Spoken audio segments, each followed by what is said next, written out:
Zulflawen, bonjour tout le monde, Mahba Issouen, moi c'est Souraya, bienvenue dans le podcast Ezolan, le premier podcast qui parle de la Kabylie sous tous ses angles, un podcast en français et en kabyle pour tous ceux qui veulent découvrir ou redécouvrir la culture kabyle.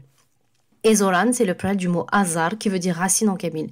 Et c'est justement de l'idée de parler de mes racines, de les faire découvrir, les transmettre et les préserver que m'est venue l'idée de faire ce podcast, parler de la beauté et de la réalité de la culture kabyle, loin de certains raccourcis et partis pris. 2 fois par mois, seul ou avec un ou une invitée, on parlera de la Kabylie, son identité, ses traditions, mais aussi les défis de demain.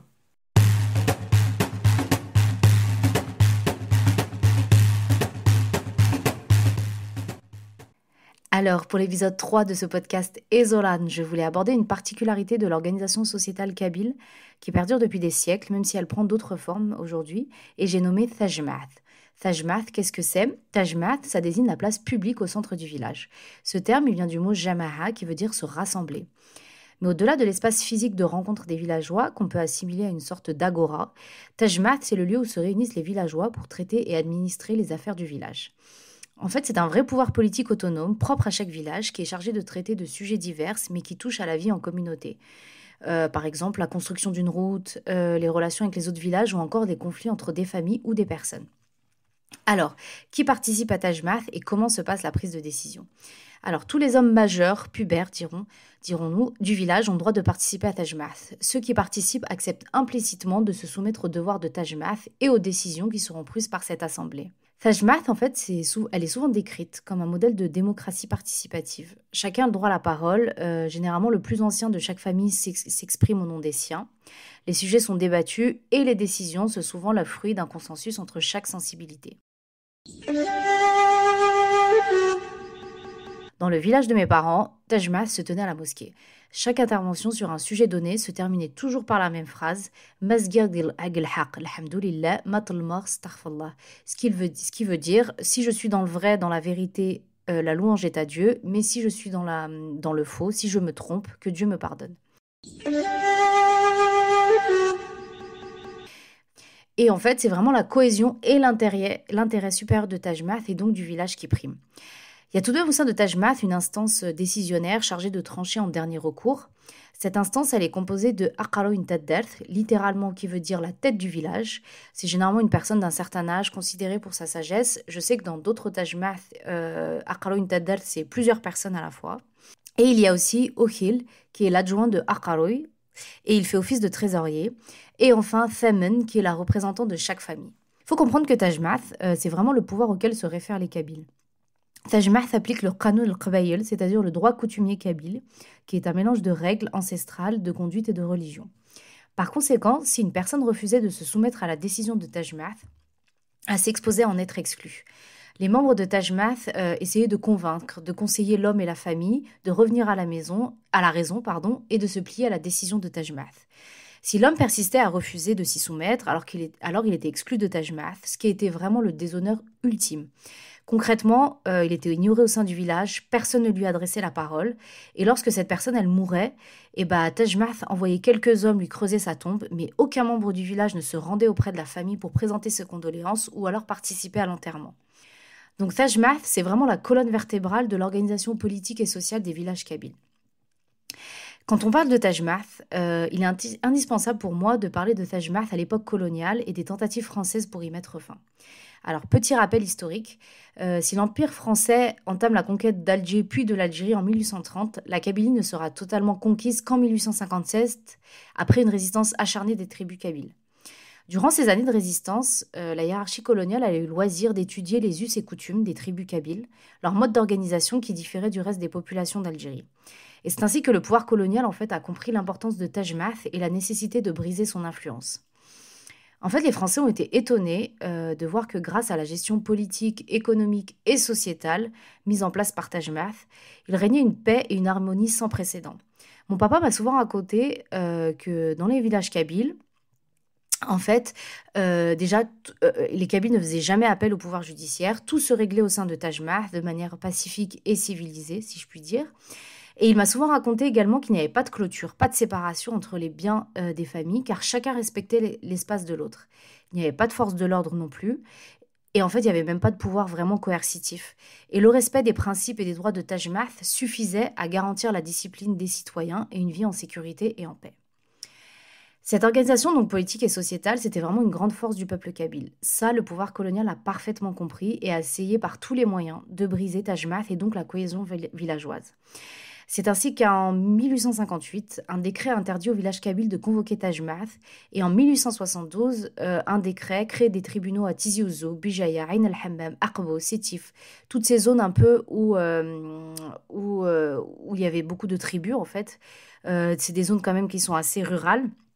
Et en fait, c'était tout ça, en fait, tous ces décrets, c'était afin d'affaiblir, le système d'organisation de ces tribus et de les soumettre au pouvoir colonial en les obligeant à se tourner vers leur autorité.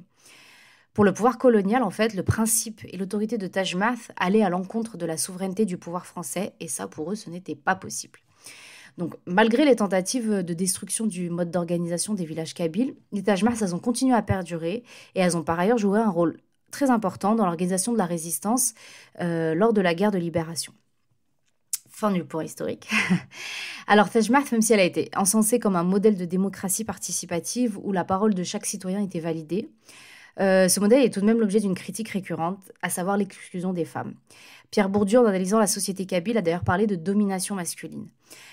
Il faut comprendre que bien que la société kabyle fût considérée comme évoluée sur certains points, son mode de fonctionnement a toujours été un fonctionnement patriarcal. De plus, lorsqu'une femme se marie en dehors du village, elle ne fait plus partie de Taj Mahal de son village, mais de celle du village de son mari. Et néanmoins, si la présence des femmes n'était pas autorisée, il pouvait y avoir des exceptions. Si par exemple il n'y avait pas d'homme dans la famille, et la plus vieille femme de la famille était invitée à la Taj Mahal, mais elle ne s'exprimait qu'au moment où elle était invitée à le faire, et donc généralement sur le sujet qui la concernait.